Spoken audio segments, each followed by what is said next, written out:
This is an unusual YouTube about the phenomenon that I labeled a few years back subsequent therapist syndrome, or what I refer to in this presentation STS, kind of for short. I'm Ofer Zur, PhD, a licensed psychologist, ethicist, instructor, expert witness, author, and most importantly, an anthropologically critical thinker. I have coined the term STS to refer to those circumstances where the subsequent therapist or the next or new therapist may act unethically or even illegally when providing an opinion or even as an expert opinion regarding a former therapist's supposedly unethical or illegal conduct.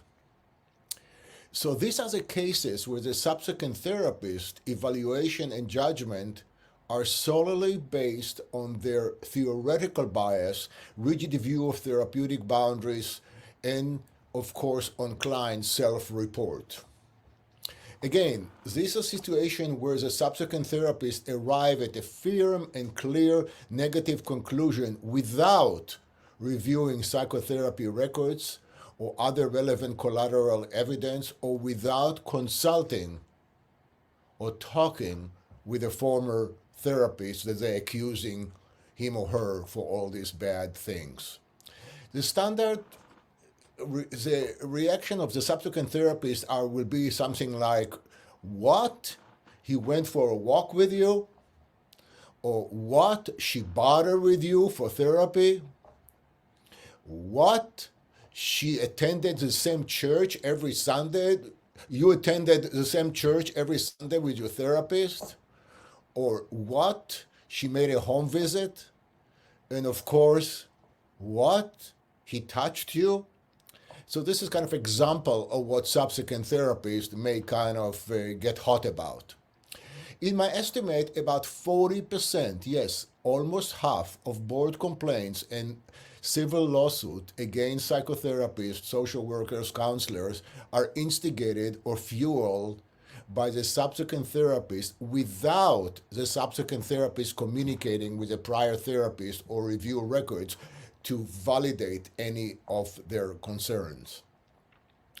Psychotherapists as a group have been known to be highly tolerant or flexible. In spite of the token commitment to individual differences and cultural diversity, psychotherapists often fail to acknowledge or say, I disagree. Instead, they inaccurately say, it is unethical. So we don't know how to say, oh, I don't agree. We say it's unethical. This is kind of very typical to psychotherapists. In other words, we therapists are the worst enemies. 40% of both complaints come from just between our colleagues. Many of us have our rigid fixed belief of what is right or wrong, moral or immoral, professional or unprofessional, ethical or unethical, and we impose these views on our clients as well as on our colleagues. Instead of asking the clients for permission to speak with the former therapist and understand the clinical rationale of why they did a home visit, why did they give a hug, why did they held a hand, and to understand the former therapist's behavior, the subsequent therapist unprofessionally, unethically, counter-clinically threw a tantrum and expressed strong negative judgment against the former therapist, and worst of all, advise the therapist to file a board complaint. So the subsequent therapist fails to say, I respectfully disagree, or we differ, this is not my style. And or instead of this, they claim this is unethical, unprofessional, and wrong. I'm not asserting that there's never a legitimate reason for the subsequent therapist to be concerned about the former therapist's conduct. I'm concerned on how the subsequent therapist finds out about what the former therapist did or didn't do, or what was the reason or goal for the specific intervention or behavior, whether it's touch, a home visit, walk in the park. Some of the common subsequent therapists' reason to express negative opinion about the former therapist based on roots are in a rigid, wedded, specific theoretical orientation, such as behavioral, psychoanalytic, or humanistic. A common example are a psychoanalyst may criticize a humanistic psychologist for excessive self-disclosure or clinically appropriate physical touch. A cognitive-oriented therapist, subsequent therapist, may criticize a former Jungian psychologist for focusing on dreams rather than on real-life immediate concern of the client. So therapists who bought into the risk management restricted you may say, what? He gave you a hug because risk management said don't touch. What? She conducted a session in the park? Or what? She bothered with you? Or what? She told you about her own divorce?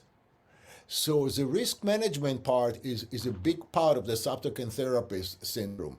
These are therapists who bought into the risk management view and confused risk management with a standard of care. And they are not the same.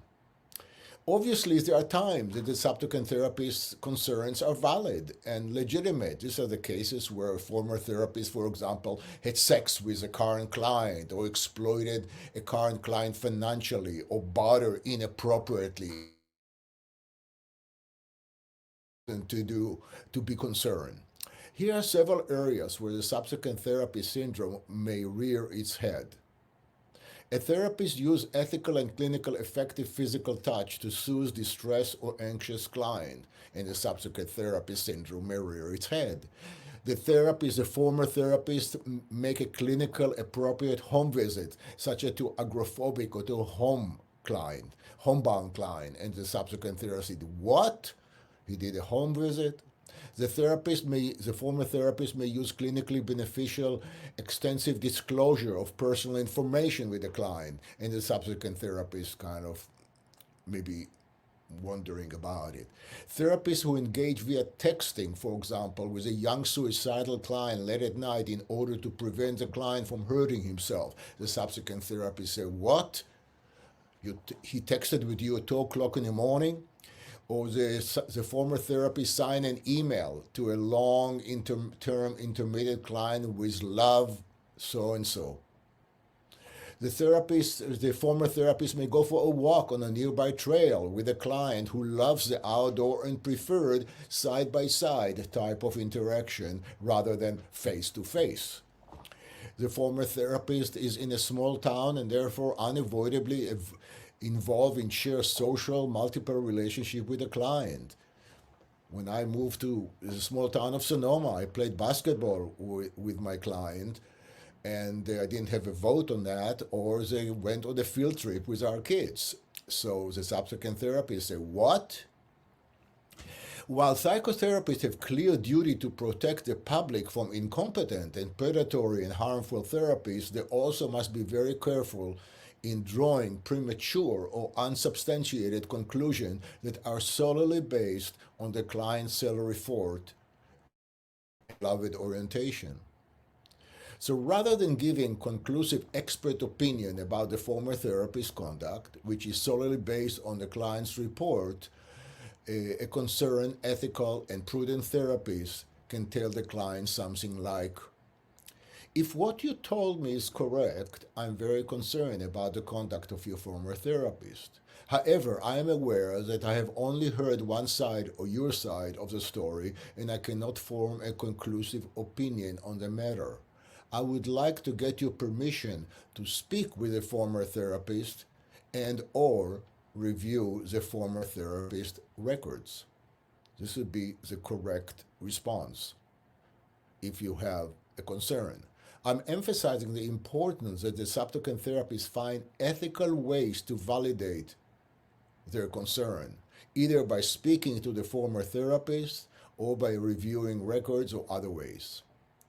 There are clearly situations where the subsequent therapist must report misconduct of the former therapist, such as when the former therapist had a sexual relationship with a minor client. So there are times where the subsequent therapist has valid concern.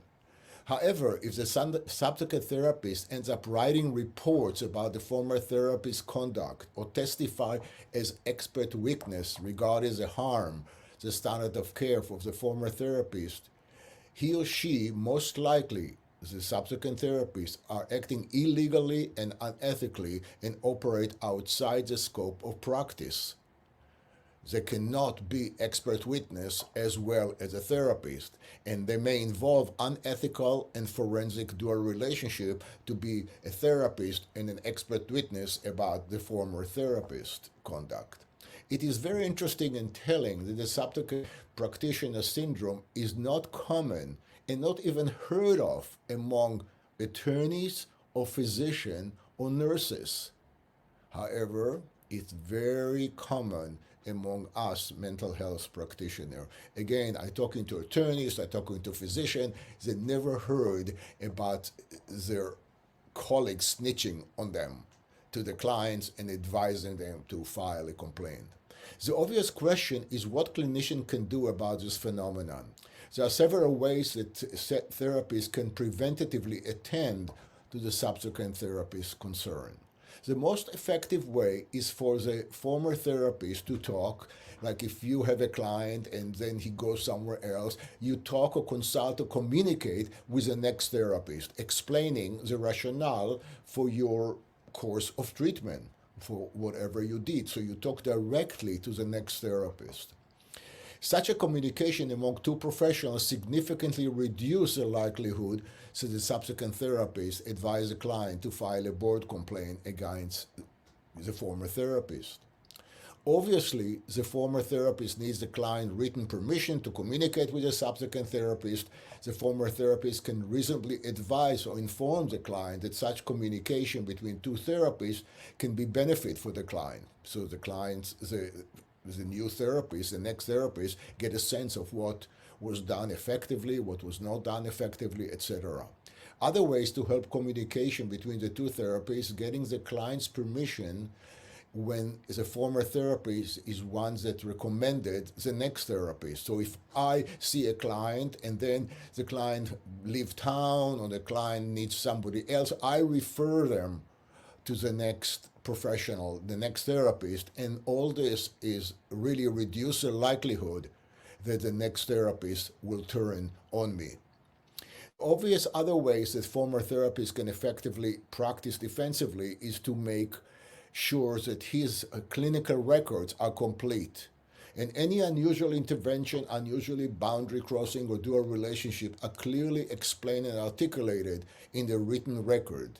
And ideally, the consultation, and if you need something more complex, consult, and record the consultation in the record. I provide this kind of consultation of complex intervention all the time, especially around issues of boundaries and standard of care. We need to remember that when it comes to board complaints or lawsuit, it is not the client's word against the therapist's word. It is the client's word against the therapist's record. Generally, we say what is not in a record didn't happen.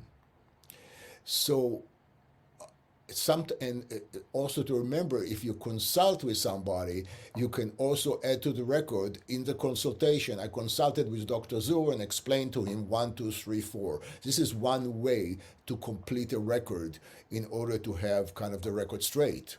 My hope is that this recording will encourage therapists to have good clinical record with rationale and especially for unique or unusual intervention. I also hope that and encourage subsequent therapists to be thoughtful, careful, and act with integrity and not to jump to conclusion regarding the former therapist based only on the client report. The hopes that it is important for psychotherapists to protect the public, from incompetent, predatory, unethical professional. But this must be done in an ethical, rational, and informed and conscientious way that psychotherapists sees being our own worst enemy.